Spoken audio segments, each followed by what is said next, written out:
"Leave, you useless old ladies who can't even clean properly." My husband and I, who were living with our eldest son and his wife, were giving $3,000 to help with expenses every month. But his wife would often insult us with hurtful words and make life difficult for us. We were fed up and angry. We didn't want anything to do with her anymore and decided to get back at her someday. My name is Susie. I'm 62 years old and work part-time while also taking care of our home. I live with my husband David, who is the same age as me. David works in an office and is a kind and serious man, so we have a stable income and rarely argue. Our son, Lawrence, is 32 years old. He's just like his dad, kind-hearted and responsible. After finishing university, he got a job at a private company and is working hard. 2 years ago, he married a woman named Emily, whom he met at work. However, it turned out that Emily was actually a very mean person. When we first met her, she appeared to be serious and nice. Lawrence assured us that she was hardworking at her job and had a good relationship with her bosses. Emily is 6 years younger than Lawrence, and although we weren't sure if they would get along, we trusted Lawrence's judgment. After they got married, Lawrence and Emily moved into their own apartment. Emily promised to take care of all the household chores so Lawrence could focus on his work. Lawrence seemed appreciative of her help. He often said, "Thanks to Emily taking care of everything at home, I can concentrate on my job." I'm grateful. My husband and I believed that our son had chosen a good wife. But Emily's true nature began to emerge gradually. We had a family gathering for New Year's, and when I saw Emily, I didn't even recognize her at first. She looked completely different.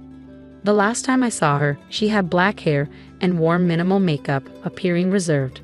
But now, she had transformed into a bold woman with pink hair, wearing loud bracelets on her wrists. She seemed like a whole different person. My husband, David, and the rest of our family were surprised by Emily's drastic change. Lawrence tried to smooth things over. "I'm sorry if this caught you off guard." I was also surprised when I came home from work one day to find Emily like this. But she manages the household well, and we don't have any problems. Plus, Emily is a full-time homemaker. Can we overlook this? After hearing Lawrence's explanation, I felt a weight lifted off my shoulders. Well, if Lawrence is fine with it, then so am I. I was just taken aback by how different Emily looks now. It's not fair to judge someone solely based on appearances, and it's not my place to complain. My family seemed to agree with my sentiment. Later, we all had a good time drinking together until Emily caused a scene. She got extremely drunk and started hurling insults at everyone around her. "You dare to defy me?" I once took down 3 classmates at once back in middle school. It became evident that she had a tendency to become aggressive when intoxicated. She even directed hurtful words at me and David, yelling, "Stop clinging onto life needlessly, you old pests. Nobody is pleased that you're still alive." Her words cut deep. There's a limit to what's acceptable, even under the influence of alcohol. David looked furious, and Lawrence was visibly shocked. "Hey, even for a drunken conversation, you've crossed the line. Apologize."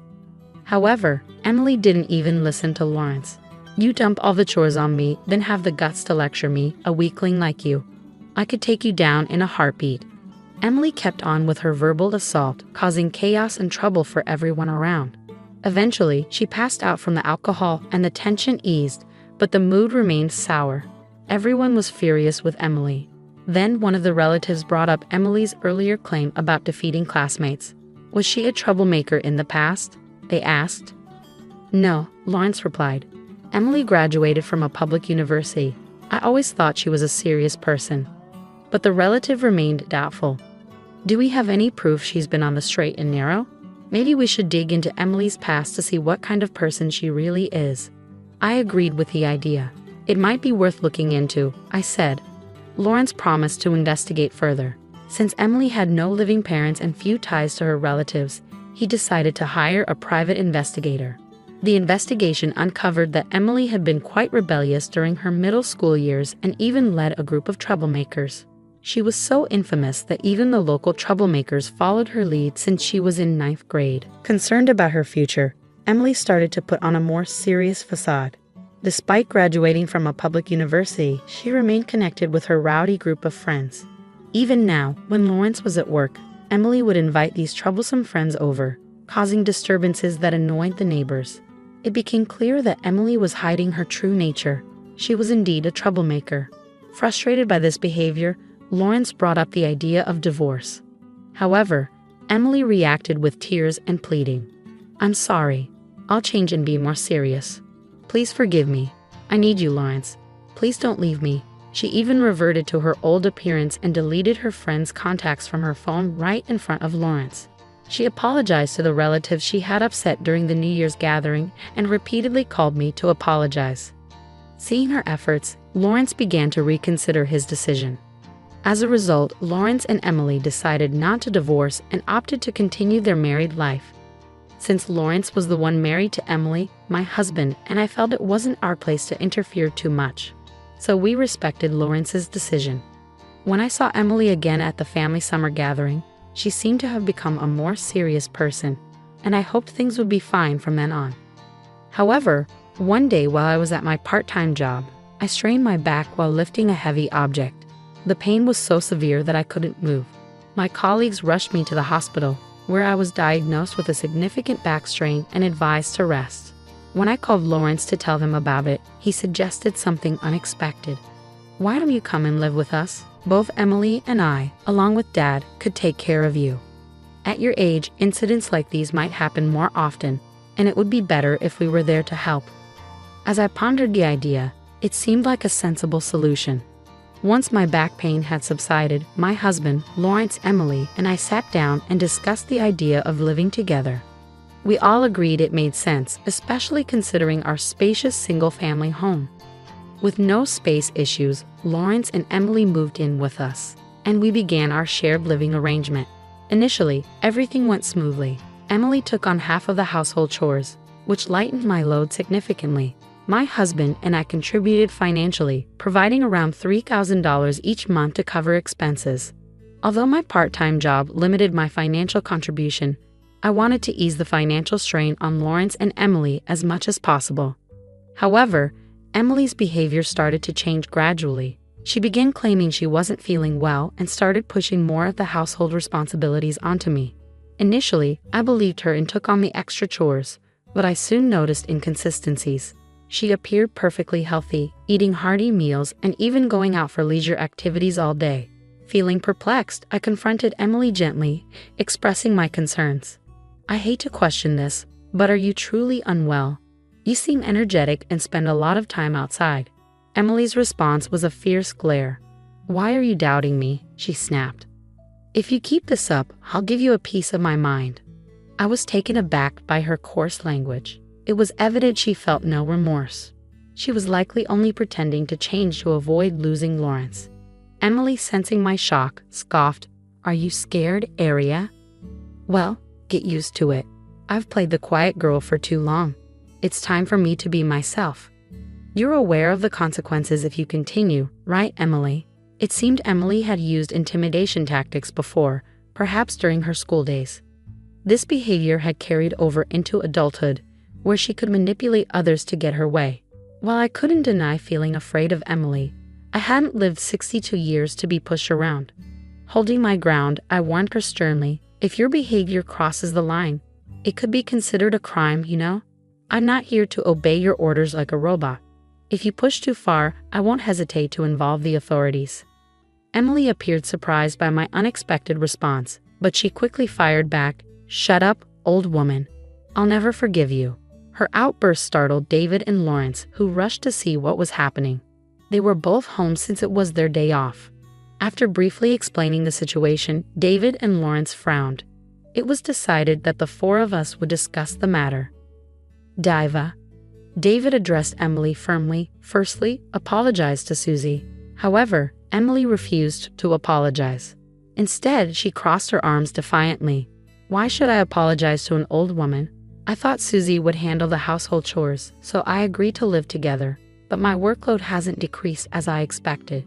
It's only gotten worse." Emily's next words were even more shocking. "No matter what anyone says, I won't change. From now on, you'll all do as I say. Oh, but Susie and David are useless. You two old hags can leave since you don't even contribute to the household chores." Her words ignited a fire within me. I've had it with this woman. I resolved firmly to seek revenge. My usually calm husband seemed equally furious, his face flushed with anger. "Should we leave now feeling the same?" he asked. "Or should I distance myself from Emily immediately?" I nodded in agreement, saying, "Yes, let's go." My husband and I swiftly packed our belongings and left without delay. Although we said we were moving out, we couldn't take large items like dressers, so we planned to return for them later. Lawrence mentioned he still needed to talk to Emily, so he chose to stay behind. My husband and I headed to a budget hotel for the time being. We didn't own another house, and we didn't want to burden our friends, so we opted to stay there until we found a new place. The next morning, Emily began bombarding my cell phone with calls starting at 8 a.m. Initially, I considered ignoring them, but her persistence was relentless, with 20 calls in just 1 hour. Though I regretted not blocking her number sooner, I felt a twinge of curiosity about her intentions, prompting me to answer once. "Hello, is this Susie?" Emily's voice sounded unnaturally sweet on the other end. Instantly, I sensed mischief brewing, and frankly, it gave me the creeps. From her serious demeanor to her sudden shift to a cutesy persona, I couldn't help but wonder how many faces Emily could wear. Regardless, one thing was clear. I couldn't trust her, no matter which version showed up. Realizing the futility of continuing the conversation, I simply replied, "No, thank you," and promptly ended the call. I blocked her number and barred her from all messaging apps to prevent further contact. My husband, observing my actions, followed suit. As a united front, we decided to cut off all communication from Emily indefinitely. Later in the afternoon, Lawrence called me. "Mom, I've divorced Emily. I left the house early this morning and just submitted the divorce papers." He explained that when he had informed Emily of his decision the previous night, her response had been dismissive. "Try if you can." With no hesitation, Lawrence proceeded with the divorce. Upon hearing this news, I couldn't help but feel relieved. Staying with someone like Emily would never lead to happiness. I shared with Lawrence that Emily had called earlier, acting strangely cutesy. Lawrence's expression soured at the mention of Emily's behavior.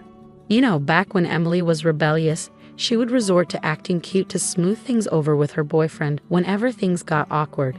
She's incredibly naive if she thinks that tactic will work now that we're all adults. His sentiment resonated with me completely. Emily's been cheating too. What, really? I was genuinely taken aback. The thought that she would add infidelity to her already despicable behavior was beyond belief. Her claims of illness seemed increasingly dubious to me. She appeared perfectly healthy and went out far too often. Suspecting there was more to her story, I decided to hire a private investigator. The results were shocking. Emily had been cheating with an unknown man. Lawrence even provided photographic evidence showing Emily kissing a young man in public, his green hair making him stand out. I warned Emily that I pursue legal action against her, and I fully intend to. I'll also seek damages from her affair partner, Lawrence informed me.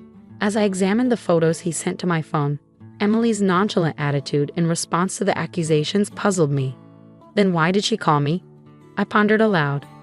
Who knows? Maybe she wanted to know where I was after I moved out. Emily never expected me to leave. She thought if she acted tough and intimidating, I'd stay, Lawrence surmised. But now that I'm gone for real, I think she panicked and tried to win me back. I sighed deeply. Regardless of her motives, I had no desire to aid someone like her. I hoped she would experience the full weight of loneliness on her own. After some time, my husband Lawrence and I managed to secure a new apartment where we could all live together. Initially, we contemplated evicting Emily from our old house and returning there. But considering its size and potential vacancy in the future, we deemed it more practical to sell it off. Lawrence agreed, expressing his willingness to part with the property. "Living there isn't a necessity for me. Selling it sounds like the best option," he remarked. As for Emily losing her place, it was of little concern to us. With the help of relatives, we returned to the old house to retrieve our belongings. To our dismay, Emily greeted us with a smug grin, suggesting that we resume living together. I realized I can't bear loneliness. Wouldn't it be better for us all to live together again? Plus, I want to save money and avoid paying Lawrence any alimony, she proposed audaciously. Her bold request ignited my simmering anger. If you're going to make a request, at least do so humbly. This isn't a matter for jest. No matter how you plead, I won't entertain it, I snapped. David, my husband, interjected with a cold tone. We're selling this house, so leave promptly and fulfill your obligations to Lawrence. I could never forgive you. Stop attempting to reignite our relationship." Lawrence echoed his sentiments firmly. Emily's flirtatious facade crumbled at his words. "Lawrence has a stable income, so I initially thought marrying him would allow me to relax and become a housewife. But now, there's no ulterior motive. I truly love Lawrence. And of course, I need both of you, Susie and David," Emily insisted. However, her words did little to quell the seeking anger within us. Mine, David's, and Lawrence's, only serving to stoke the flames further. In that tense moment, a previously silent relative, who had been observing the situation, couldn't remain silent any longer. They interrupted Emily with a firm voice. "Emily, you are a despicable woman. If you have so much to say, why don't we settle this with a fair fight? You seem confident about your strength." With a hint of intimidation, the relative revealed their physical prowess, reminding Emily that they had competed in a national karate competition. This relative in their 30s was well known for their strength, and we had called them in case Emily decided to cause trouble. Sensing the imminent threat, Emily recoiled. No, I don't want to fight. Once you leave, don't ever bother Susie and the rest again. Leave quickly, but before you do, offer a proper apology," the relative warned in a low voice, exuding an intimidating presence. Emily, subdued by the imposing atmosphere, acquiesced with a whimper. Emily's sudden change in demeanor caught us off guard as she swiftly replied, "Yes, I understand. I'll leave immediately. I'll leave all my large belongings here. I'm truly sorry," she groveled. "Good riddance." Packing her belongings and departing, the relative smirked. It was evident that Emily's tough facade crumbled in the face of those she perceived as stronger. As David, Lawrence, and I watched her retreat, we couldn't help but burst into laughter. With the nuisance finally gone, our moving preparations proceeded seamlessly, and we successfully relocated to our new home without any trouble. Following her departure, Emily rented an apartment and began living alone. True to Lawrence's warning, he filed for alimony, which Emily and her lover promptly paid, likely due to the involvement of a lawyer. It appeared that Emily couldn't stand up to someone with greater power, as my relative had predicted. Since then, I've kept my distance from Emily, but I've heard about her activities through various sources. News reports and conversations with acquaintances have painted a picture of Emily's life following her departure. Initially, Emily depleted most of her savings to fulfill her alimony obligations. With plans to marry her former affair partner and rely on his income, she was left in the lurch when he severed all ties. Desperate for stability, she attempted a job at a private company only to quit abruptly after clashing with her boss. In a shameless bid for financial support, she approached me, my husband, and Lawrence at our workplaces, but we steadfastly ignored her pleas, causing her to eventually give up. Facing mounting debt and rejection from her former associates, Emily's desperation led her to assault one of her gang members in a fit of rage, resulting in her arrest and subsequent imprisonment. My husband, Lawrence, and I couldn't help but feel that she had reaped what she sowed. Emily had a history of troublemaking, never showing any remorse for her actions. It seemed only fitting that she faced the consequences of her behavior behind bars, where she could hopefully reflect on her choices. In stark contrast, my husband, Lawrence, and I were enjoying peaceful, contented lives. The three of us lived harmoniously together, and we even had plans for a trip on our next extended weekend. Our apartment offered the convenience of easy cleaning and proximity to the station, making it a wise choice for our new home. We were determined to continue cherishing our tranquil existence as a family of three. I was very sick before, almost died, but I got better and felt like I got a second chance at life. Now, I want to start fresh, but I don't want to take care of an old lady. I helped my husband recover from being sick by donating something, but he never said thank you. Instead, he gave me a card for a divorce lawyer. It didn't really surprise me because he's been going out a lot since he got better. Now I'm the one who's sick. They say I have stomach cancer, but it's not too bad yet. I need surgery and chemotherapy. I'm really scared, and I can't believe my husband is leaving me like this. All the love and trust I had for him are gone. The toughest part is that he's the only dad our daughter Kate knows. I feel bad for her. but I'm too tired to fix things with him because I have to focus on fighting this disease. A month later, my husband called me a lot, being really aggressive, but I didn't answer. Then he surprised me by coming to my hospital room and telling me something shocking.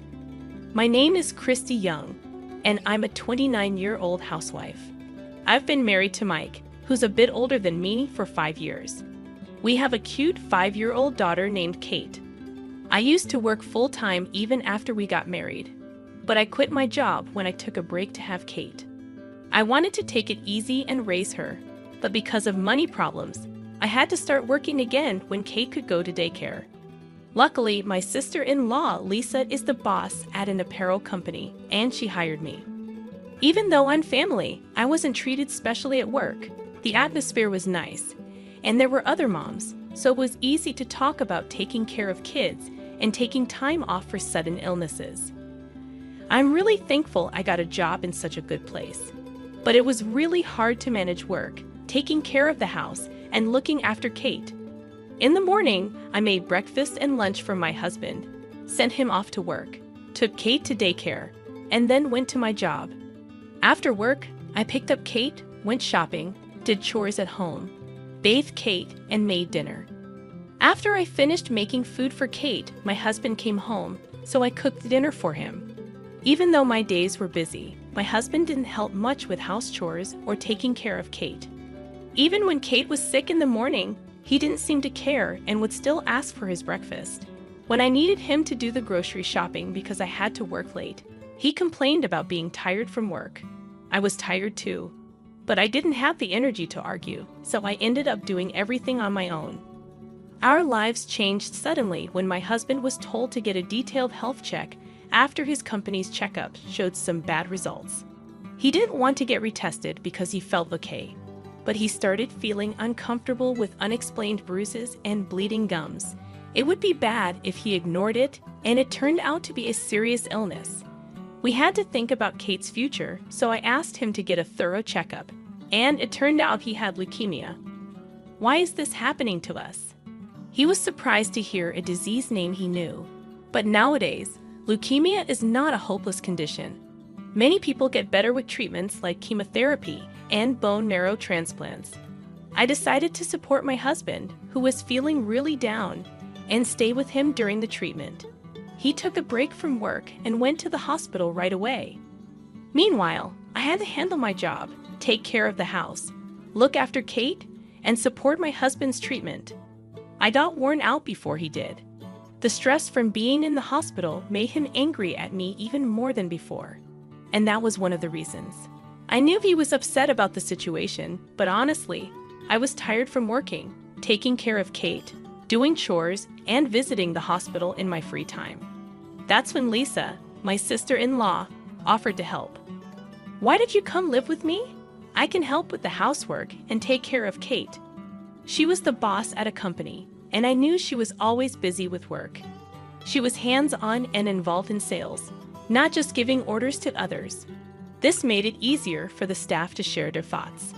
I knew she had a lot on her plate. "I really can't trouble you," I said. "You're busy too," Lisa said. "If you get too tired, Kate will suffer the most, right? I'll help Mike as much as I can. You should lean on those who can help you now," Lisa said firmly, and I couldn't stop my tears. I was worried about Mike, Kate's future, and my own health. Lisa's presence was a huge relief, and her encouraging words comforted me. Mike's parents had already passed away, and Lisa lived alone in her parents' big house. I always thought it was too big for one person. I didn't want to sell it because it holds memories of my parents, but I was glad she invited us to stay there. "You two can come," she warmly welcomed me and Kate. Living with Lisa was really nice. We always got along, and it felt like having a real sister. Lisa, who lived alone for a long time, was good at doing housework. She actively helped, making my life much easier than before. During that time, there was hope for Mike's treatment. I was found to be a good match to donate bone marrow for his transplant. When Mike got diagnosed with leukemia, Lisa and I got tested to be donors. Finding a matching donor is not easy, but the chances are better with siblings. We were sad when we learned that Lisa's marrow wasn't a match. But when we found out that mine could help Mike, he was really happy. I had to stay in the hospital for a few days to give bone marrow. During that time, I had to take a break from work and couldn't take care of Kate. It was tough for Lisa, but she didn't show any annoyance. Thanks a lot for helping my brother.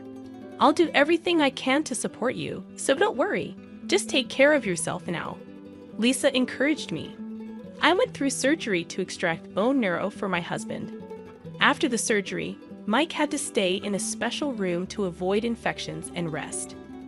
I left the hospital a few days later, and thanks to Lisa's kindness, I took a few more days off work before going back.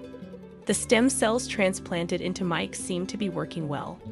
After a few weeks, he moved to a regular hospital room. When I brought our daughter Kate to visit Mike, there was a nurse in the room. Mike was happy to see Kate after a long time.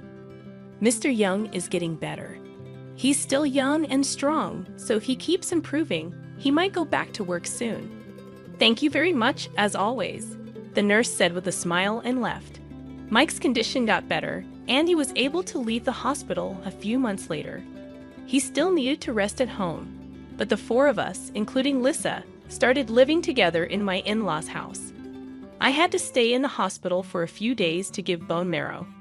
During that time, I had to take a break from work and couldn't take care of Kate. It was tough for Lisa, but she didn't show any annoyance. Thanks a lot for helping my brother. I'll do everything I can to support you, so don't worry. Just take care of yourself now. Lisa encouraged me. I went through surgery to extract bone marrow for my husband. After the surgery, Mike had to stay in a special room to avoid infections and rest. I left the hospital a few days later, and thanks to Lisa's kindness, I took a few more days off work before going back. The stem cells transplanted into Mike seemed to be working well. After a few weeks, he moved to a regular hospital room.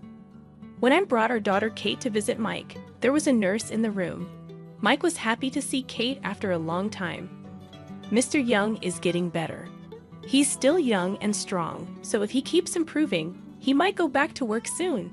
Thank you very much, as always, the nurse said with a smile and left. Mike's condition got better, and he was able to leave the hospital a few months later. He still needed to rest at home, but the four of us, including Lisa, started living together in my in-laws' house. Maybe because I'd pushed myself too hard, my health started getting worse. Eating became difficult, and Lisa noticed I might have lost weight. At this point, Mike had almost fully recovered and was back to work. Even though I didn't have to take care of Mike anymore, the chores and looking after Kate didn't decrease. Even when I wasn't feeling well, Mike, who had a lot of energy again, started going out alone more on his days off. He didn't seem to notice I was unwell and didn't offer to help with the chores. When I asked him where he was going and who he was with, he got mad and said, "I have a private life too." Eventually, the stress made my stomach hurt all the time, and Lisa suggested I get a full checkup.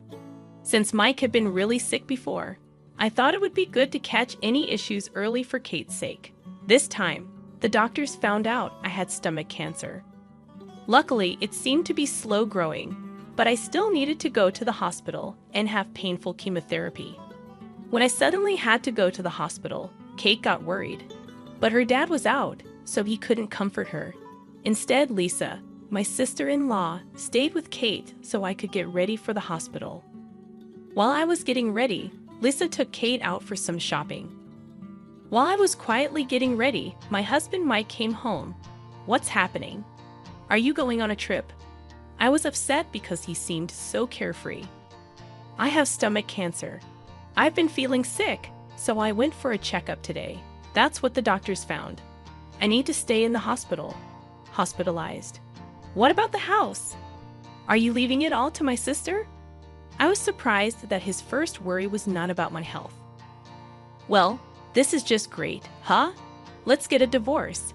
I was confused and shocked by his sudden request. I had always taken care of him when he was sick, and now that I'm the one who's sick, he wants to leave me. I almost died once, but I got better, and it feels like I got a new chance at life. I want to start fresh. and I don't want to take care of an old lady. Even though I helped Mike recover by being his donor, he never said thank you. Instead, he gave me a divorce lawyer's card. You don't even wear makeup at home. I can't see you as a woman anymore. I'm busy with work, chores, and taking care of Kate. I don't have time for makeup. That's just an excuse. Plus, you have cancer now. I can't handle that. I was surprised by Mike's angry demand to sign divorce papers quickly. I was already worried about the cancer. Despite feeling frustrated and anxious, I wasn't shocked. Since Mike got better, he started going out a lot, and I felt suspicious. With this illness, all my love and trust for him disappeared. What hurt the most was that, for Kate, he was her only dad. I felt bad about making her a child of a single parent, but with the cancer battle ahead, I didn't have the energy to fix things with Mike. Now, we're just like strangers. Mike had a satisfied smile. Is it done? Don't just barge in like that. You're taking too long. Suddenly, a new young woman showed up at the door. She had bold makeup and a stylish dress. She looked beautiful, but when I looked closely, I recognized her face. Are you the nurse from Mike's hospital? It was a bit hard to tell because she wasn't in her uniform, but she was the nurse who took care of my husband. Apparently, she became his girlfriend at some point. Yes, that's me. I took care of him a lot when he was sick, more than you ever did.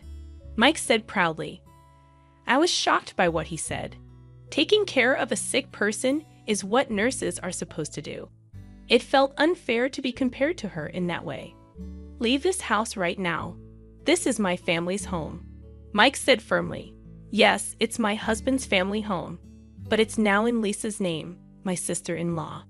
If I divorce Mike, Lisa and I will become strangers. It's sad to part with Mike, but it's even sadder to be separated from Lisa, who is kind, reliable, and has a good relationship with my daughter Kate. But there's nothing I can do about it. I packed my suitcase with only the important stuff. Besides getting ready for the hospital, I no longer love my husband, and I want to leave this situation as soon as possible.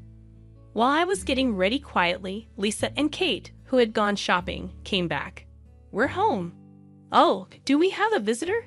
Lisa looked surprised to see a lady she didn't know, and Kate, sticking close to Lisa, seemed confused, so I said clearly, I'm going to break up with Mike. Lisa looked just as surprised as I felt. Then, like she figured something out, she gave Kate some snacks she had just bought and told her to eat them in the other room. With only grown-ups around, Lisa stared at my husband right away. What's going on, Mike? Mike looked a bit scared when Lisa, not me, talked to him. He's leaving me to start a new life with that lady over there. Since you and I won't be family anymore, he wants me to go away. Lisa couldn't believe what I said. Christy is having a hard time and you? How selfish can you be? You're the one who should leave. Never show your face to me again. Lisa scolded Mike, who snorted and left the house. The lady looked down at me, smirked, and followed Mike. After they left, Lisa looked at me with a sorry expression. I felt bad for making her, who did nothing wrong, feel like that. Please don't be upset. You've helped me so much, Lisa, and I can't thank you enough. I felt a bit better knowing Lisa had firmly cut ties with Mike. Even if you break up with Mike, I'll always be on your side, Christy. We left the house we lived in before Mike got sick. Since Lisa told Mike to leave, he had no place to go, but he probably planned to live with that lady. Even with insurance and help, Mike might not have much money left after his serious illness. Well, it's not my concern anymore since we'll be strangers. Even though we weren't married anymore, Lisa was still helping me. I needed to go to the hospital, and I thought about leaving Kate with my parents, but I didn't know what to do about transferring her to a new kindergarten. When Lisa said, I'll take care of her. I know Kate will be worried without her mom, and changing schools will make her even more worried. My job is stable right now. I decided to trust her. About a month after I was in the hospital, my phone rang. It was my ex-husband, Mike, and of course, I didn't answer. Even though I ignored it many times, Mike kept calling. When I told Lisa, who came to see me, she said she also got calls and ignored them. but he apparently showed up at her in-laws' house. He insisted on seeing me, but she sent him away, saying it was impossible since I was in the hospital. Don't pay attention if he says anything. It's too late for him to realize your worth now.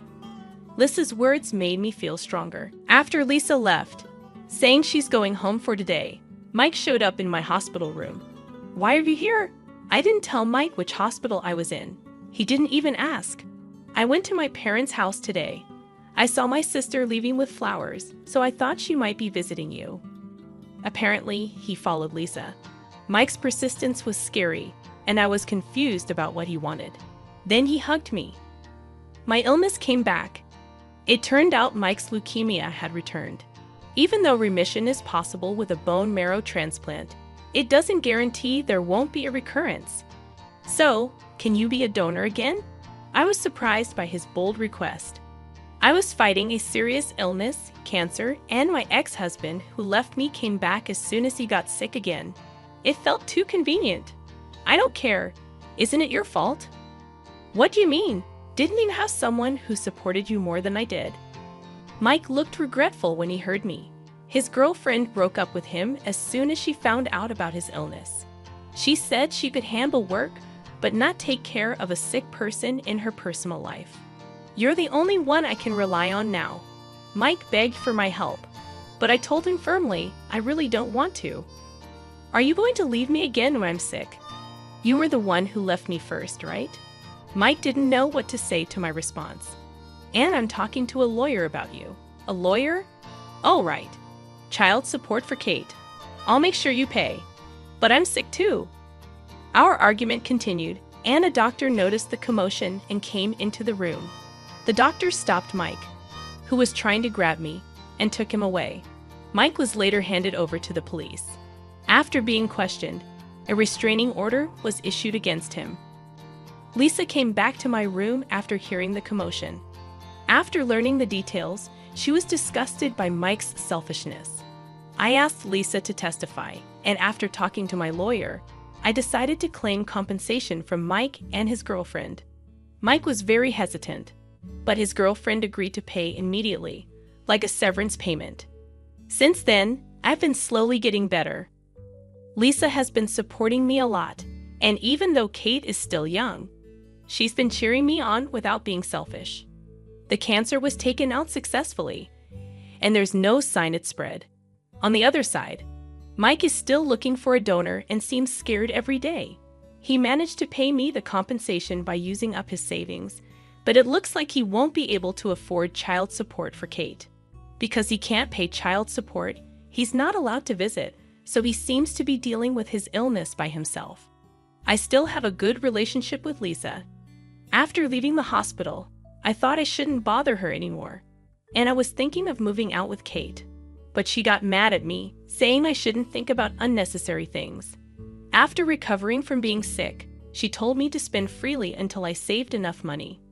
I took advantage of her kindness and lived with her for a while, with the three of us. Since Kate really likes Lisa, we eventually decided to rent an apartment nearby. Even after saving enough money, we go back and forth between each other's houses. And now we have a relationship like best friends. I went through a tough breakup with Mike and got sick. But there are still people like Lisa who have been there for me all along. I might make Kate feel lonely, but I hope she grows up to be a strong, kind, and fair woman like Lisa.